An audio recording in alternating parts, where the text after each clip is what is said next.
Hello everyone and welcome back to my channel. My name is Melissa and I'm the owner of SeasonandServeBlog.com. As you can see, we are outside today. It's a beautiful day and we are going to be doing some gardening. In this video, we're going to be showing you how we're planting our vegetable garden for 2020, and we're also going to be planting some seeds as well today. So super exciting. I can't wait to get our garden started because vegetables are too expensive in the winter and I like being able to grow my own veggies. So again, we are outside and I apologize if the lighting gets a little bit weird or it's a little bit loud. We have our neighbors doing some construction and we have cars going back and forth, as you can hear now. So we're gonna do our best to kind of avoid that noise, but you never know. It's busy in our neighborhood. So before we get out in the garden, I wanna show you guys our seed box and all of our seeds that we have. Now, some of the seeds in here we've bought. We normally buy seeds from West Coast Seeds since they're local and we know that these plants can grow in our region. However, most of the seeds here were given to us by David's dad, who is the pro gardener of the family. If our garden can be anywhere close to how his garden is during the summer, I would be really impressed. So we have some flower seeds here, some herb seeds, peppers, beans. The majority of these are beans, peas, and lettuce or choy. So those are all in the pill bottles. We also have some pumpkin seeds here, kale. We love our kale, so we got lots of that. Choy sum, Chinese broccoli, some lettuce mix that we have here, and then tomatoes here. We have yellow, a disc of different tomatoes, and then some red tomato seeds. And these are a bunch of choy seeds. We have like 4 bags of those. Microgreens, we love microgreens and they grow like crazy, so these are always easy to plant. So lots of different things, and we're gonna plant a little bit of everything, I think, this year.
Garden. It is in an L shape, and last year we planted a bunch of stuff in here.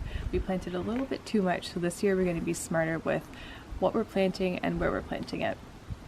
So as you can see along the back of our garden, we have a nice trellis, and last year we planted some beans and peas on here and they did pretty well. The peas we planted here, unfortunately there wasn't enough light for them to grow enough, so they didn't perform that well.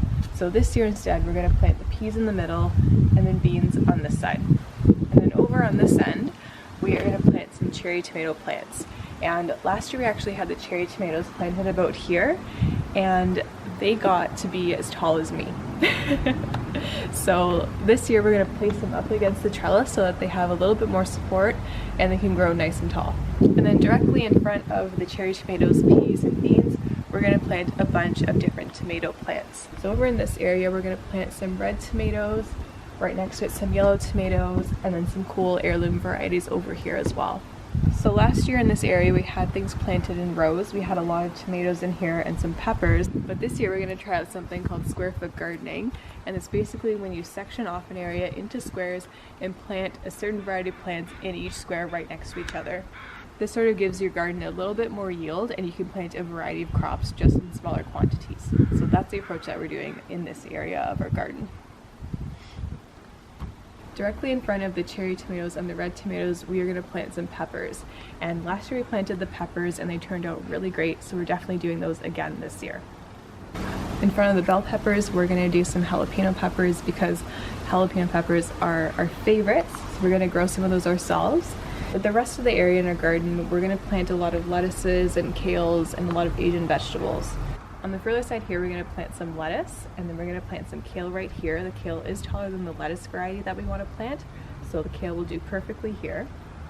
So right in front of the lettuce and kale, we're going to plant some bok choy, choy sam, and gailan, and those are all of our favorite Chinese vegetables, and growing them from scratch is pretty cool. So we did those last year as well, and they turned out really good. So we're going to do them again this year. And then in front of that, we're going to plant some radishes, and we're not planting the French radishes, the little red ones. We're going to do some of the more colorful, like watermelon radishes. They're really nice to look at, and they're pretty, and even in the summer, I find they're kind of expensive. So we're going to try them growing them at home. Over here, this is where we're going to be planting our herb garden, and the main anchor for this is the big rosemary bush. You can see me standing next to it. It's almost the same size as me, which is pretty crazy. We're going to cut this a bit back more and make some space. Right next to it, we're going to do some mint, but we're planting it in a pot. We're also going to have basil, chives, parsley, cilantro, all the good stuff. So we're going to have our herb garden in this area here. So in this area, you can see we already have some plants here. These are all coming out. And over here, we're going to plant some of the more sprawling sort of vegetable varieties like cucumbers, eggplant, and zucchini. So last year we actually grew those up in our garden, and the tomato plants got a little bit too big for them to grow, and they yielded a good amount of food, but not as much as we wanted. So we're going to give them all the space that they need this year, and we're going to grow them all down here. Over here we have some raspberry plants, and these were left here by the previous owner. We didn't know that they actually were raspberry plants till summer of last year when we saw the nice berries come out, so we're super excited to have them, and it's all just basically in this area right here. And then right next to the raspberries we have this really cool currant tree, and this is a super good spot for it, and it produces little black currants, so super cool, and I can't wait to see that bloom in the spring. Over here in this corner of our garden we have some blueberry plants, and again the previous owners left these here, and we are so excited to grow fresh blueberries right here in our garden. We got a good yield from them last year, and we're basically just gonna, keep growing them here.